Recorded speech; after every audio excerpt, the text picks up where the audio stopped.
আর ওখানে তুমি থাকার মানে মিডল ইস্ট তুমি আজীবন থাকো, তোমাকে থাকার অনুমতি দিবে না। ঢাকা উত্তর সিটি কর্পোরেশনের সকল পর্যায়ের বসবাসরত আমার প্রিয় ভাইদেরকে শুভেচ্ছা ধন্যবাদ জানাই। আজকে আমাদের সাথে সহযোগিতা করার জন্য আগামী দিনে যাতে ডেঙ্গু প্রতিরোধ করা যায়, গণপ্রজাতন্ত্রী বাংলাদেশ সরকারের স্বাস্থ্য প্রতিমন্ত্রী ডক্টর মোহিত সাহেব উপস্থিত আছেন। আজকে প্রথমেই আমি আজকে অফিস করেছি, অফিসে ছিলাম মাত্র আধা ঘন্টা সময়। স্বাস্থ্য প্রতিমন্ত্রী সহ আমাদেরকে সহযোগিতা করার জন্য একসাথে আবার বেরিয়েছি। আমাদের কিছু পরিকল্পনা আছে, যে পরিকল্পনাগুলো আমরা প্রেস নোটের মাধ্যমে সাংবাদিক বন্ধুদেরকে আমরা জানিয়ে দেবো। যেহেতু আজকে আমার ফার্স্ট অফিস, আমি আমার অফিসের কর্মকর্তাবৃন্দ যারা আছে তাদের সাথে কোনো মিটিং কিংবা কোনো কিছুই করতে পারিনি। সর্বপ্রথমে অফিসে ঢুকেই কিন্তু বের হয়ে গেছি, কারণ আমাদের মাননীয় প্রধানমন্ত্রী জনাব তারেক রহমান গতকালকে সচিবালয়ে বিভিন্ন মন্ত্রণালয় থেকে এবং সিটি কর্পোরেশন প্রভাষকদেরকে উনি করার নির্দেশ দিয়েছেন, অন্ততপক্ষে যার যে দায়িত্বগুলো আছে সেই দায়িত্বগুলো সঠিকভাবে পালন করার জন্য। উনি একটা আধুনিক বাসযোগ্য নগর চায় এবং উনি জনগণের কাছে সেটা প্রতিশ্রুতিবদ্ধ। সেই প্রতিশ্রুতিগুলো আমরা বাস্তবায়ন করব জনগণ এবং আমরা অফিসিয়ালি যে আমাদের কর্মকর্তাবৃন্দরা আছে তাদের সকলে সমন্বয়। আর যেই মশকের আপনি কথা বলেছেন যারা এই কাজগুলো করে থাকে, সেটার জন্য একটা মনিটরিং টিম আছে। আমরা একটু আগে জানতে পেরেছি, আমাদের যিনি দায়িত্বে আছেন ব্রিগেডিয়ার কায়েস, উনি নিজেই বলেছেন।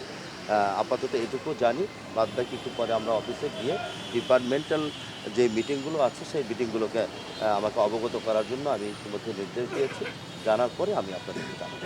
একটু আগে সেই প্রস্তুতি মাননীয় স্বাস্থ্য প্রতিমন্ত্রীর সামনে আছে। ওষুধের বিষয়টা নিয়ে বড় ধরনের একটা প্রশ্ন আছে, যেখানে ওষুধটা ভালো নয় কিংবা ওষুধের সাথে কোনো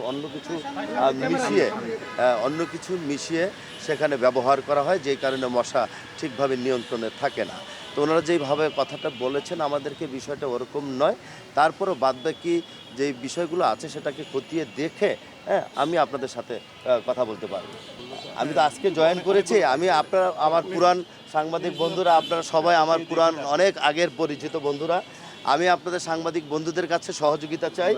আপনাদের মাধ্যমেই আমি আমার ঢাকা উত্তর সিটি কর্পোরেশনের যেখানে আপনাদের প্রতিবেদন এবং গঠনমূলক সংবাদ পরিবেশনের মধ্য দিয়ে আমাকে অনেক কিছু সহযোগিতা করবেন বলে আমি আশা পোষণ করছি। একটা জিনিস বলি, কিউলেক্স মশা থেকে যদি আমরা বাস দিয়ে আপনাদের এখনো কি মানে এগুলো তো এখনো রাস্তা থেকে ওঠে নাই, এগুলো নিয়ে আপনাদের কি কোনো পরিকল্পনা আছে? আমি একটু আগে বলেছি, আজকে আমার ফার্স্ট আমি অফিসে গিয়েছি, আমি অফিসটাও করতে পারিনি।